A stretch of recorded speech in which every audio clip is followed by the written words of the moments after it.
because I predict these things. Rafael FIziev takes on Ignacio Bahamondes this Saturday in the co-main event of UFC Fight Night Baku, Azerbaijan. So Rafael FIziev, he is from Kazakhstan, which is right around Azerbaijan, so I understand why they put him into this co-main event slot. Ran into a little bit of a loss streak as of late, 3 straight losses, and looking to make his return against Ignacio Bahamondes, who is not the easiest fight in the world. He reminds me a lot of Joel Alvarez. Very big for the division, very well-rounded, a lot of finishing potential, young, on the come-up. So be curious to see if Rafael FIziev can, get things back in order, get back into the win column, and turn this train around, so to speak, against Ignacio Bahamondes, who's got a lot of momentum on his side, coming off of 3 finishes in the UFC, most recently against Jaula and Turner back in March. So hopping right back in there 3 months later. Rafael FIziev also fought back in March against Justin Gaethje on short notice, didn't get the win, lost that by decision.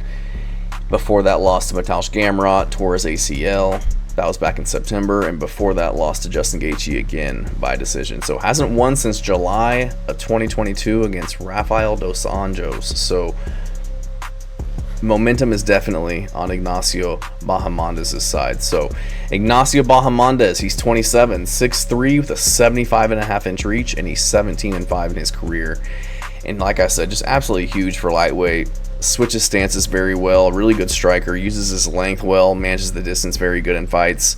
Great front kicks, high kicks, spinning wheel kicks, spinning side kicks, you name the kick, this guy can throw it. Knocked out Christos Giagos with a head kick in round 1, had a front kick KO on Dana White's Contender Series, spinning wheel kick KO of Roosevelt Roberts. Just mixes up his strikes really well. You never really know what's coming your way. And he works very well in the clinch, lands good strikes there when people get close, just due to his height. He can get that Muay Thai plum. He can jack up underhooks and really control guys in the clinch, especially somebody like Rafael FIziev, who's going to be strong there, but he's also going to be 5'8". Fights well in the back foot and countering as he moves back. In that fight against Manuel Torres, he was really doing a great job countering.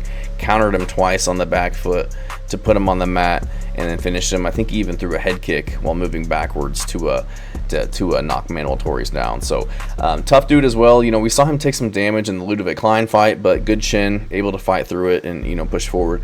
In terms of grappling, he's got good grappling. He will shoot takedowns. He will even pull guard. He essentially pulled guard in his last fight against Jaula and Turner, but very active guard on bottom. Goes for triangles, arm bars. Against Ludovic Klein, inverts, sweeps, looks to get back to his feet. Doesn't really just accept position. And, he was taken down several times by Ludovic Klein, but he does have an 85% takedown defense.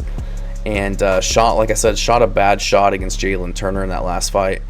And almost just kind of bailed on it and pulled guard and ended up getting the triangle choke over Jalen Turner. So very active off his back. Always a finishing threat wherever the fight goes, whether it's on the feet or whether it's on the ground. Rafael FIziev, he's 32, 5'8", with a 71.5-inch reach. So he is going to be 5 years older. He's going to be 7 inches shorter, and he's going to have a 4-inch reach disadvantage, which is concerning.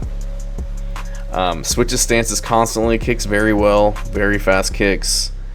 His biggest threat is the kicks, but coming off of that ACL tear, is he going to be the same? Is he ever really going to be the same? Is he going to be able to trust that knee and throwing kicks? Well, who knows? He did look okay against Justin Gaethje, but he did take that fight on short notice. But very fast and powerful, 90% takedown defense. Don't know much about his grappling game, just because we really haven't seen it. He's very strong, he's athletic, he's able to keep fights on the feet. So I think that's where this fight will take place, but I wouldn't be surprised if Ignacio Bahamondes got this one to the ground. But I'm going to have to go with Bahamondes in this one.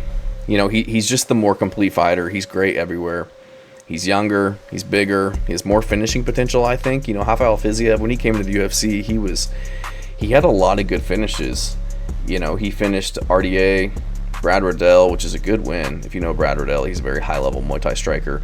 Hanato Moicano, he's got some good knockouts on his record against really good guys. But as of late, like I said, hasn't had a finish or a win since July of 2022. So coming up on 3 years. Whereas Bahamondes, he can finish you on the feet, he can finish you on the ground. He can grind you out to a decision. He's got tons more momentum. You know, coming off of, like I said, three fight winning streak. Only lost to Myktybek Orolbai, which is no shame in that loss. I mean, losing to John Makdessi is pretty shameful in 2021. But ever since then, he's been 6-1 with his only loss being to Myktybek Orolbai, which I respect. I just think he'll be able to use his length and his reach on the feet, and I think he's just as dynamic as Fiziev. You know, he kicks very well. I think he's just as dangerous, but he's also got the reach advantage, not with just the punches, but the legs as well. And I think he's got the same amount of power, if not a little bit more, than Fiziev, and he has the grappling advantage as well. And I think he can win it on the ground if it goes there. I wouldn't be surprised if he's shooting in takedowns, mixing it up with his striking just to open up his striking. Or if he starts to shoot takedowns, maybe gets him from the clinch and gets Fiziev to the ground. Whereas I think if he gets Fiziev to the ground, he can end this fight. I think he can land devastating ground and pound just with his ability to control him on the ground. Because I think Fiziev would be kind of like a fish out of water on the ground with him. Even if Fiziev was on top, we might even see him pull guard just to kind of take the fight to where he thinks he might have the better chance of winning. And I wouldn't be surprised if once he's on the ground, he can sweep to get to top on Fiziev to land damage or get the submission. So I'm gonna go with Ignacio Bahamondes. I just think he's got more ways to finish the fight. He's younger. He's got more momentum. He's looked really good in his last few fights, so I'm gonna go with Bahamondes. I don't know if he can get Fiziev out of there. I don't know if he's gonna knock him out. I could see him getting the sub, but I definitely do see him getting the win. Thanks.